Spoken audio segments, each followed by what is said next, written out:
Bonjour les amis, j'espère que vous allez tous très bien. Je suis super content de vous retrouver dans cette nouvelle vidéo dans laquelle on va parler des favoris de la CAN 2023. Très heureux parce que la CAN commence bientôt. C'est samedi 21h Côte d'Ivoire, Guinée équatoriale. J'ai tellement hâte et j'espère qu'on se retrouvera ensemble chaque jour pour parler de la compétition. Enfin, presque, parce que lundi, mardi, ça va être compliqué vu que je travaille, mais j'essaierai de faire un maximum de vidéos par rapport à cette CAN 2023. Donc vous êtes les bienvenus. Maintenant, on va passer au déroulé de la vidéo. Il y aura 4 sections. Dans un premier temps, nous allons parler des équipes surprises, c'est-à-dire ces équipes qu'on n'attend pas forcément dans la compétition, mais qui peuvent aller toucher des quarts de finale. Ensuite, nous parlerons des équipes déception. Ce sont ces équipes-là qui ont pour ambition, avant le début de la compétition, d'aller toucher les demi-finales de celle-ci, voire la finale, pourquoi pas. Mais qui ne réussiront pas du tout et qui vont nous décevoir, donc en l'occurrence. Après, nous parlerons des équipes outsiders, c'est-à-dire des équipes qui ne sont pas forcément favorites, mais qui peuvent probablement aller toucher les quarts de finale, voire essayer de titiller les demi-finales. Et pour finir, nous allons parler des favoris, bien entendu, c'est-à-dire ces équipes-là qui ont pour ambition claire et nette de gagner la compétition. À la fin, d'ailleurs, je vais essayer de me mouiller et je vais donner mon vainqueur. Donc, restez jusqu'à la fin de la vidéo.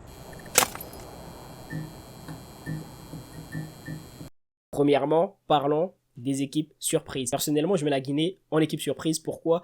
Parce que la Guinée, sur les 5 derniers matchs, ils sont à 3 victoires, 1 match nul, 1 défaite. Ils ont récemment, il y a 2 jours à peine, joué contre le Nigeria, qu'ils ont battu 2-0.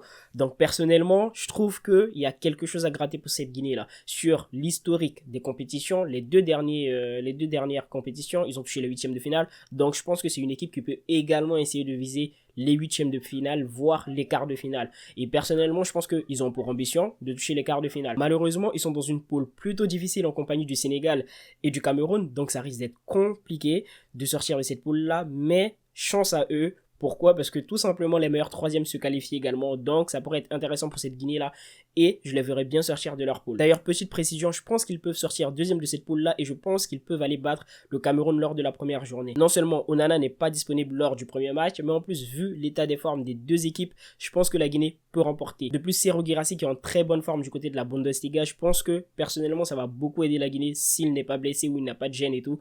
Il va beaucoup apporter. En dehors de ça, ils ont pas mal de bons joueurs entre Naby Keita, même si voilà, il a tendance à être très souvent blessé. J'espère qu'il sera là tout au long de la compétition pour la Guinée. Ilyes Moriba, Mohamed Bayo s'il décide de jouer au football. Et il y a un petit jeune de 18 ans qui fait à peine ses classes et je pense qu'il pourrait apporter beaucoup apporter en sortie de banc et qui pourrait également être la surprise dans cette compétition. Il s'agit de Fassine Conté et pour être honnête, également parce que je suis guinéen d'origine. Donc, j'aimerais bien voir ma nation essayer de toucher les 8e, voire les quarts de finale de la compétition. Et bon, les 8e, ça c'est quelque chose dont on est habitué. Toucher les quarts de finale de la compétition, pourquoi pas rêver bien plus? Le Maroc nous l'a montré en Coupe du Monde, ils ont rêvé, ils ont réussi à obtenir de super résultats. Donc j'espère aussi pour la Guinée. En deuxième place, je mettrai le Burkina Faso. Alors le Burkina Faso, c'est assez paradoxal parce que cette équipe, ils sont capables du meilleur comme du pire. C'est une équipe qui est assez sous-cotée en Afrique parce qu'on n'en parle pas assez, mais pourtant sur les 5 dernières CAN, c'est quand même une finale, c'est 2 demi-finales également, mais on n'en parle pas assez. Le problème du Burkina Faso, c'est qu'ils sont inconstants. En 2013, ils font une finale. En 2015, ils sortent au premier tour. En 2017, ils font une demi-finale. En 2019, ils sortent en tour préliminaire. Ça veut dire qu'ils ne participent même pas à la compétition. Et en 2021, ils font également une demi-finale. Du coup, c'est une équipe à laquelle il faut vraiment s'attendre à tout. Ça ne m'étonnerait pas, vous me dites, ils sortent au premier tour ou ils arrivent en demi-finale. En fait, c'est une équipe tellement inconstante que ça ne m'étonnerait pas du tout de les voir dans les deux tableaux. Donc pour moi, c'est une équipe surprise. Pourquoi? Parce qu'ils sont assez inconstants, mais aussi et surtout parce qu'ils sont assez sous-cotés en Afrique. Et du coup, personne s'attend vraiment à eux, mais ils peuvent vraiment créer une petite surprise et se retrouver pourquoi pas en demi-finale. Et mon équipe surprise, c'est le Mali.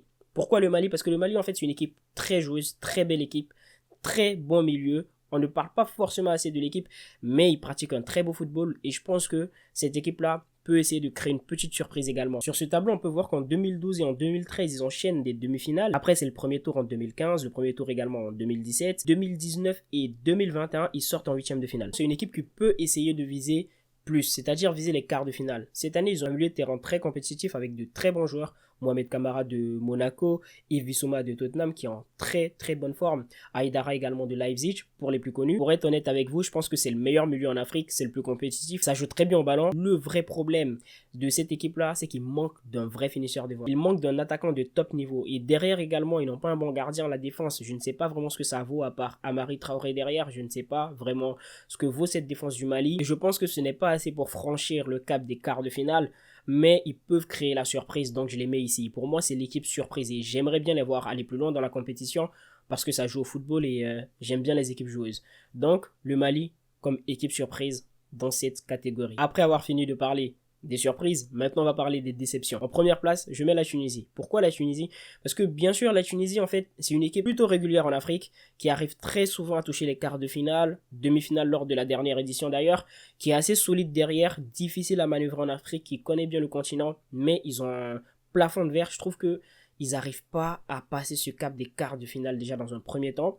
Et même si l'année dernière, il y a 2 ans, ils ont réussi à passer les quarts de finale, à toucher les demi-finales, j'ai du mal à voir la Tunisie réussir encore de nouveau cet exploit. Parce que cette année, les équipes sont plus compétitives. Et la Tunisie, je ne vois pas d'amélioration au niveau des joueurs. C'est surtout au milieu, par exemple, c'est toujours les mêmes joueurs. Devant Kazri, il n'est plus là, bien sûr. Après, voilà, il était sur la fin. Mais je ne sais pas pourquoi, mais j'ai du mal à imaginer la Tunisie aller plus loin que les quarts de finale. C'est mon avis personnel. Et quand je regarde l'effectif, quand je regarde les équipes qui seront, que je vais citer plus tard, en favori également et en outsider, j'ai du mal à imaginer la Tunisie réussir à passer le cap des quarts de finale. Ma deuxième équipe déception, c'est le Ghana. Le Ghana, c'est un grand d'Afrique, mais un grand d'Afrique en perte de vitesse. En fait, le Ghana, c'est 4 CAN, c'est pas négligeable, et c'est derrière l'Égypte qui en a 7, le Cameroun, 5 CAN. Le Ghana, c'est quand même 4 CAN en Afrique. En dehors de l'Égypte et du Cameroun, il n'y a personne qui fait mieux. Mais le Ghana est en chute libre, ils sont en perte de vitesse. Et si on regarde l'historique des dernières CAN que le Ghana a fait, 2015 finale, 2017 demi, 2019 quart ou huitième de finale, quart de finale oui, et la récente huitième de finale. En fait, ils sont vraiment en chute libre. Chaque CAN, ils font que baisser en niveau. Et lorsque je regarde l'effectif, franchement, il y a beaucoup de yeux. Jordan Ayew, André Ayew, je pense qu'à un moment donné, il va falloir lâcher l'affaire. Ça va pas trop. Et le Ghana, lorsque je regarde les derniers matchs et tout, c'est pas convaincant. Après, ils ont quand même de bons joueurs. Mohamed Salissou, Salis Abdul Samed, Kudus, joueur que j'aime beaucoup. Ils ont également Iñaki Williams, mais malheureusement, ils ont perdu Thomas Partey sur blessure. Donc, j'ai du mal à voir le Ghana personnellement être convaincant lors de cette CAN et je les mettrais plutôt comme une équipe déception. Je ne sais pas ce qu'ils feront dans cette compétition, mais je ne les vois pas aller bien loin. Alors, mon équipe déception, c'est le Cameroun. Le Cameroun, j'ai longtemps hésité avec une autre équipe que je vais mettre juste après lorsqu'on va parler des outsiders, mais j'ai décidé de le mettre en équipe déception à la dernière minute. Pourquoi? Pour plusieurs raisons. Déjà, premièrement, j'ai vu la gestion du Kaonana et ça m'a vraiment énervé. C'est inadmissible d'avoir l'occasion de représenter ta patrie, mais tu décides d'abord de représenter ton club avant ta patrie et ta fédération autorise cela. D'ailleurs, le Cameroun, ils sont dans une poule difficile. Ils sont en compagnie, la poule la plus relevée d'ailleurs, ils sont en compagnie de la Guinée et surtout du Sénégal. Donc ça risque d'être très compliqué pour eux. Leur gardien va rater le premier match de la compétition, un match très important. Et s'ils perdent, personnellement, je ne donne pas cher de leur peau. Et j'espère qu'ils perdent parce qu'ils affrontent la Guinée, ma nation bien entendu. Donc j'espère qu'ils perdent. Et s'ils perdent ce match, personnellement, je ne les vois pas aller bien loin dans la compétition parce que le Sénégal, ça va être très dur et je pense pas qu'ils peuvent battre le Sénégal. Et s'ils perdent contre le Sénégal, franchement, je ne donne pas cher de leur peau. Donc à voir. Ce n'est pas les seuls facteurs que j'ai cités qui vont forcément enfoncer le pays parce que ils ont toujours cette capacité-là à pouvoir tirer leur épingle du jeu, même lorsqu'on ne les attend pas en général. Donc voilà, mon équipe déception, c'est le Cameroun. Maintenant, nous allons parler des outsiders. En premier lieu, mon premier outsider, c'est le Nigeria. Le Nigeria, j'ai longtemps hésité à les mettre à cette place-là de outsider parce que je doutais de leur capacité à pouvoir créer quelque chose d'intéressant durant la compétition. Et j'ai échangé donc à la dernière minute avec le Cameroun pour toutes les raisons que je vous ai citées. Mais le Nigeria, le problème c'est quoi? C'est qu'il nous déçoit. Il me déçoit personnellement. Lors de la dernière CAN, ils nous ont fait rêver. 3 victoires sur 3, je pense que c'est la seule équipe qui a fait ça. 9 points sur 9. Après, on connaît tous le Nigeria. Le Nigeria, ils ont une énorme attaque, une attaque de feu. Je vais pas commencer à citer tous les joueurs, vous les connaissez tous. Ils ont d'ailleurs perdu Boniface récemment.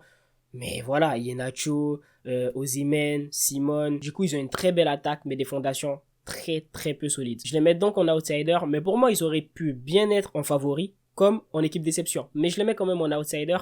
Hâte de voir ce qui va se passer pour eux, mais je n'attends pas grand chose d'eux pour ne pas être déçu. Parce que voilà, ils m'ont assez déçu durant les dernières compétitions. Ma deuxième équipe outsider, c'est l'Algérie. Pourquoi l'Algérie? Parce que l'Algérie, en fait, c'est une équipe qui vient revancharde lors de cette compétition. C'est une équipe qui ne réussit pas à sortir des phases de poule lors de la dernière CAN. C'est une équipe qui ne se qualifie pas pour la Coupe du Monde. C'est une équipe qui est déçue. Et du coup, je pense que Belmadi va venir dans cette compétition-là avec ses joueurs revanchard. Après, il y a une pression qui s'est créée lorsqu'ils ont gagné la CAN 2019 parce qu'ils sortent d'une CAN 2019 gagnée et du coup, ils viennent en tant que tenants du titre.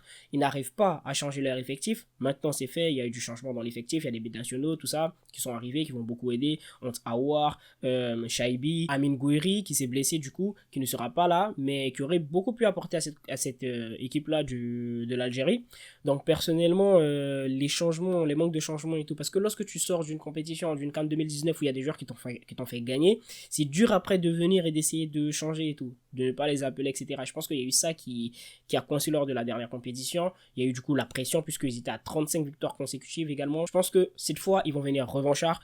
Et je crois qu'ils ont quand même une carte à jouer parce que voilà, ils ont pas mal de bons joueurs, ils ont de la fraîcheur dans leur effectif. Et du coup, en tant que revanchards, je pense qu'ils peuvent essayer de créer quelque chose d'intéressant et pourquoi pas essayer d'aller viser les derniers carrés. Troisième équipe que j'aimerais bien mettre ici parmi mes outsiders, c'est l'Égypte. En fait, l'Égypte, c'est obligé, tu dois les mettre ici. Soit tu les mets ici, soit tu les mets en favori. Parce que l'Égypte, déjà, c'est 7 CAN et c'est une équipe, tu ne peux pas ne pas les mettre parmi soit les favoris ou soit les outsiders. Parce que c'est une équipe, même quand tu ne t'y attends pas du tout, ils arrivent à créer quelque chose, à créer l'espoir. En fait, l'Égypte, c'est l'expérience en Afrique. Ils maîtrisent la compétition. Lorsque tu regardes leurs gardiens, tous leurs gardiens, hein, genre, ils sont tous coachés par El Hadari. Genre, lui, il était là durant des années. Toute l'expérience qu'il a acquis, il transmet. Et ça, c'est à tous les postes. Hein. Ils ont toujours un ancien qui vient inculquer ce qu'ils ont appris et tout, et ils viennent retransmettre ça. Après, peut-être qu'on peut parler de leur jeu qui n'est pas forcément très flamboyant, mais ça gagne. Qu'est-ce qu'on peut demander de plus? C'est le Real Madrid d'Afrique. Hein. Il y a aussi Mohamed Salah que je pense il mérite de gagner au moins une CAN. Il a fait 2 finales avec l'Égypte, malheureusement perdu.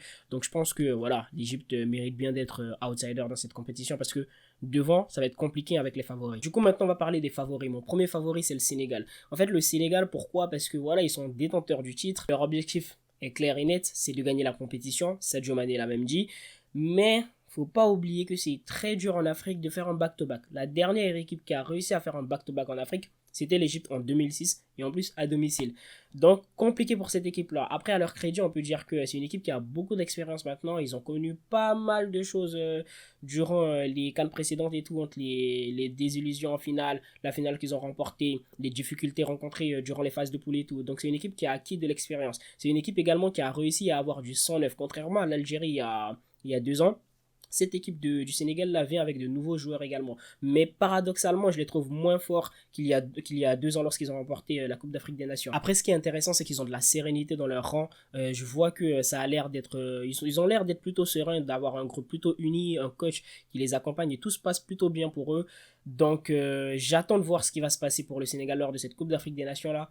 Mais voilà, pour moi, c'est l'un des favoris de la compétition. En deuxième favori, j'ai mis le Maroc. Le Maroc, pourquoi? Parce que le Maroc, ils sortent d'une Coupe du Monde où ils sortent en demi-finale, où ils font une exceptionnelle Coupe du Monde et toute l'Afrique était derrière eux. Franchement, j'ai trouvé ça très intéressant et ça m'a fait chaud au cœur de voir toute une nation, enfin tout un continent, pardon, uni derrière une nation. Mais maintenant, c'est la Coupe d'Afrique des Nations, les gars. Chacun pour soi, chacun défend son pays.